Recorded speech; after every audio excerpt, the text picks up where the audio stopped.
আমার দিদা। নমস্কার, আমি পলাশ বলছি। আমার বাড়ি হলো সুবলগাছ পালপাড়া। আমি এখন এসেছি 3 মাইলে সাপ রেস্কিউ করতে আসছি। জানি না কী সাপ আছে, তো আপনারা দেখুন যে এখানটায় কী সাপ আছে।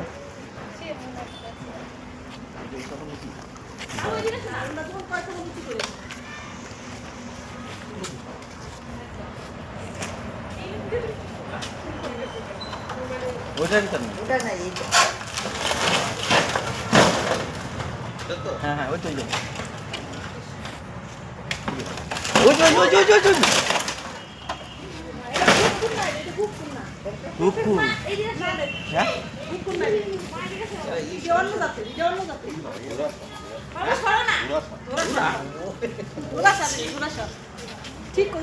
কামড়ানোর জন্য একদম রেডি আছে, কিন্তু পুরো রাগি আছে। এই যে দেখেন, সাপটিকে রেস্কিউ করেছি। তা আমাকে বলছে গোপ্রো সাপ, কিন্তু গোপ্রো সাপ না, এটা হলো জলে থাকে, এটা হলো দুরা সাপ বলে। এটা সাপের কোনো বিষ না, এটা সম্পূর্ণ নির্বিষ সাপ।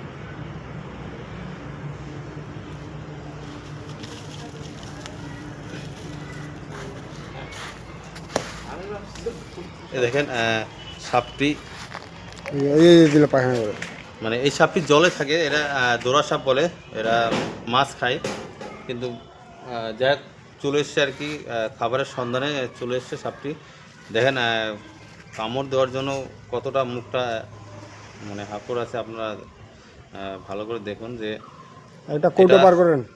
এটা হলো সম্পূর্ণ নির্বিষ সাপ। এটা সাপের কোনো বিষ নেই, এটা সম্পূর্ণ নির্বিষ সাপ।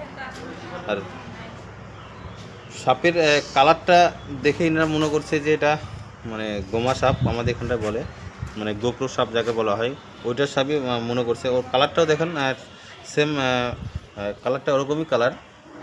তো আপনাদেরকে বলবো যে সাপ যখন আপনাদেরকে কামড় দিবে, আপনারা কখনোই ঝাড়ফুঁক, তন্তর মন্তর এইসবের চক্র কখনোই পড়বেন না। যত তাড়াতাড়ি পারবেন সরকারি হাসপাতালে যাবেন, কেননা সাপ কামড় দিলে কোনো ওজাই নাই যে ভালো করে দিতে পারবে। তাই বলবো যে সাপ কামড় দিলে যত তাড়াতাড়ি পারবেন সরকারি হাসপাতালে যাবেন। আর সাপ বের হওয়ার পরে আপনার কার্বনিক অ্যাসিড কখনোই ইউজ করবেন না, কেননা ইউজ করলে সাপের গায়ে যদি লাগে তাতে সাপের ক্ষতি হবে, কিন্তু যে রেস্কিউ করতে আসে তারও অসুবিধা হয়। তাই বলবো যে বাড়ির আশেপাশে পরিষ্কার পরিচ্ছন্ন রাখলে সাপ কিন্তু কখনোই আসবেন না। দেখেন সাপটি আমার পেস্ট লাগিয়ে দিয়েছে আমাকে। তা চলো সাপটিকে আমি উঁচাকার মোবাইলটা, সাপটিকে আমি যে কোনো ভালো একটা জায়গা থেকে সাপটিকে ছেড়ে দেবো।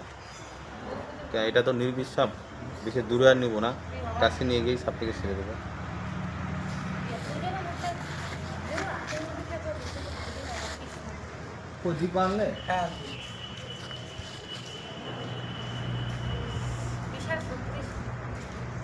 আরে সার রে সার,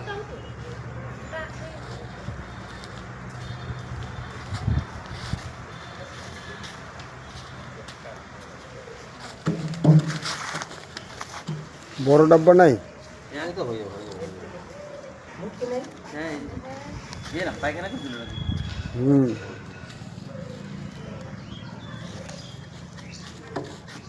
কালারটা যেরকম, হ্যাঁ গুপ্ত সাপের মতোই ওরকমই কালার।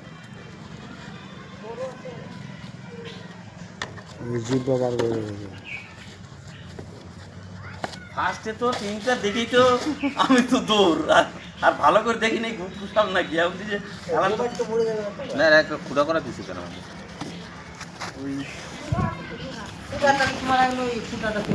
এই দেখেন সাপটিকে ডিব্বাতে প্যাক করে নিয়েছি। যে কোনো ভালো একটা জঙ্গলে নিয়ে গিয়ে সাপটিকে ছেড়ে দেবো।